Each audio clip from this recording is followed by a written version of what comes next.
What's up, everybody? Welcome to Wednesday in the Word. We're going to continue our discussion in the book of James. So if you've got your Bibles, go ahead and grab them. Grab your group, get your kids, get your friends online, and we're going to go through James chapter 1, starting down at verse 16.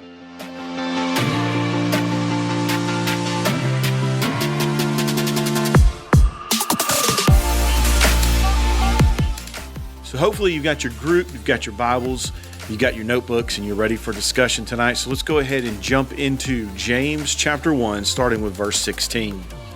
Don't be deceived, my dearly loved brothers. Every generous act and every perfect gift is from above, coming down from the Father of lights. With him there is no variation or shadow cast by turning.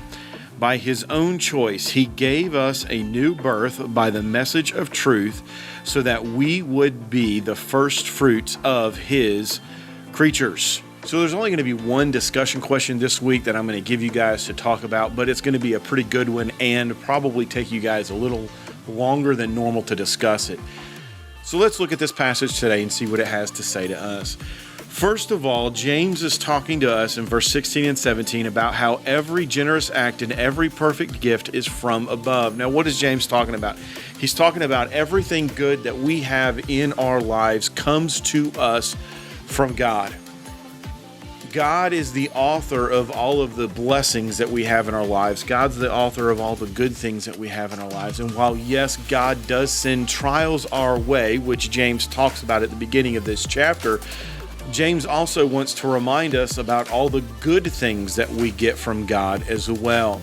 And so every time that you have something awesome happen in your life, every time someone turns around and blesses you, every time there's something really neat that happens to you, every time you get insight from the Word that you've maybe not seen before, every time that you hit every light on the way to work or the way to school, all of those good things, all of those blessings, all of those things that we think in our lives that are just completely awesome, they come from God. And so James is reminding us that, yes, God's the author of the trials in our lives. Why? Because he wants us to draw closer to him. He wants us to grow in our relationship with him. He wants our trust in God to expand. That's why those trials are there. Yes, we do face temptations in our lives. Temptations don't come from God, but God's at work in those temptations. Why? Because we need to lean on him more for strength. We need to turn to him more when we face temptations. We need to run from temptations. We need to avoid temptations. But God's at work even in those temptations in our lives. And then James, right here at the end of this section in chapter 1, wants to remind us, yes, there are bad things that happen to us, but also the good things that happen to us are from God. So listen, right now in your situation, what are the good things that God has given to you in your life? The good things that nobody can take away from you. So here's my list of good things. And then I'm going to let you guys discuss your list of good things. Number one, my relationship with God. That is an amazing thing. Every single day I wake up, I get to continue my walk with him, continue my relationship with him. And I even have the opportunity to grow closer to him, to trust him more, to get deeper in my relationship with him. That's a huge blessing. How awful would it be to walk through this life without knowing God? How awful would it be to walk through this life and not have a relationship with him? I think that we're built with something inside of us that desires to have that relationship with him. And when we get saved, when we start down that path with him, that hole inside of us begins to get filled up. And God continues to fill it and to satisfy that hole and to satisfy that emptiness that's inside of us on a daily basis. So number one, huge, good thing, awesome thing, good blessing in my personal life is my relationship with God. That includes salvation. That includes worshiping him at church. That includes the accountability relationships that I've built with people who are also followers of Christ. That includes the discipleship opportunities that I get to have with other people, and then the discipleship opportunities that people have to pour into my life. My relationship with God tops the list of those good things that are in my life. But number 2, I've got to say, my amazing, beautiful, strong, very cool, much cooler than me, wife that I have. Getting some major brownie points right here, guys. I just want y'all to know that. But anyways, listen, I have got an amazing wife. She's an amazing mother. I love going home to her every single day. Even now when we're at home pretty much all day, every day together in the house with the kids, I still enjoy being at home with her. I still enjoy sitting down and playing games with her, watching movies with her, and doing things, as a family together with her. I love doing life with her. God has blessed me in a huge way. Another good thing that God's given me in my life is my kids. I could not imagine my life right now any different without my kids.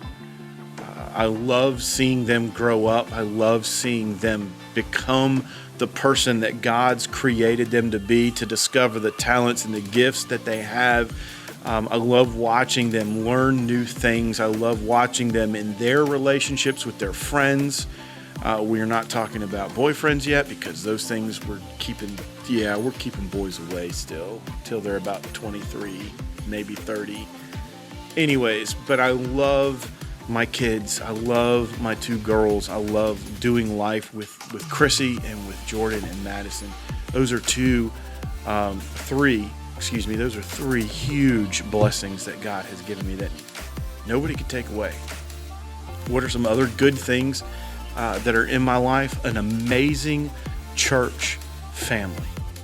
Even though we can't meet together right now physically in one location, man, when we do church on Sunday mornings at 10:30, just to sit and watch all the comments scroll through Facebook and everybody talking to each other and everybody saying hi to each other and everybody, communicating.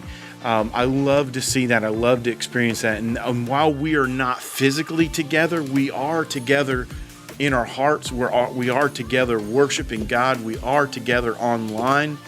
And it's amazing to see how everyone is coming together during this time.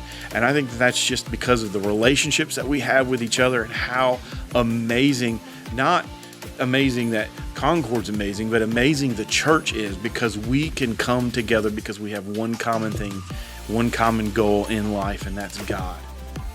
So our church is amazing. My family's amazing. My relationship with God is amazing. God's blessed me with some incredible things in life, but those are a few of the things that nobody can take away. Nobody can take those things away.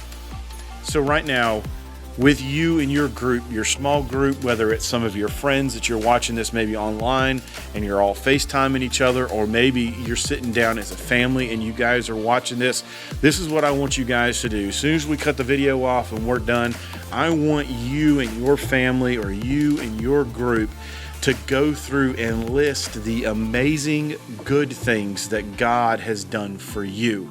What are those intangible things that maybe we don't think about all the time?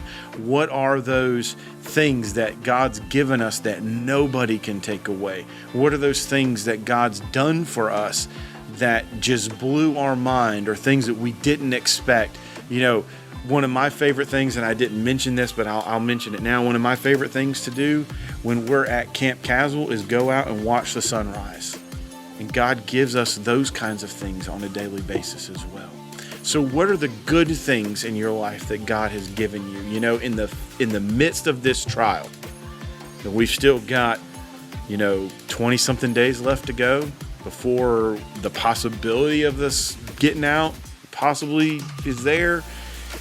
In the midst of this trial, what are the good things that God's done for you? I think that's something good to think about. That's something amazing to think about. Something that we can use right now to get our mind off of the awful things, the hard things, the terrible things, the trial, the lessons that God's trying to teach us, and focus back on God and what He has done for us.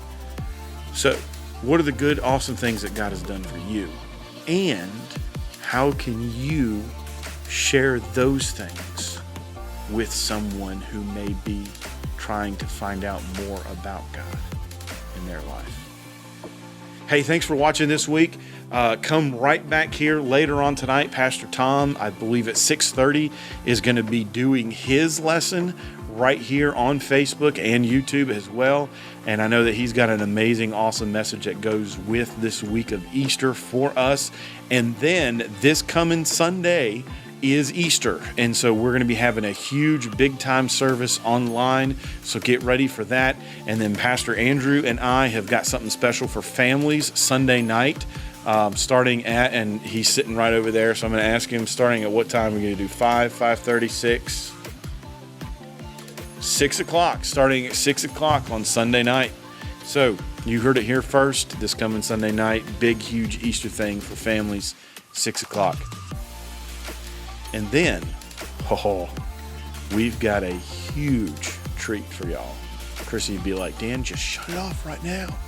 Anyways, got a huge treat for y'all this Saturday night. I think we said 7 o'clock. We're going to be airing something extremely different and special right here on our church's Facebook page. So be looking for that this coming Saturday night at 7 p.m.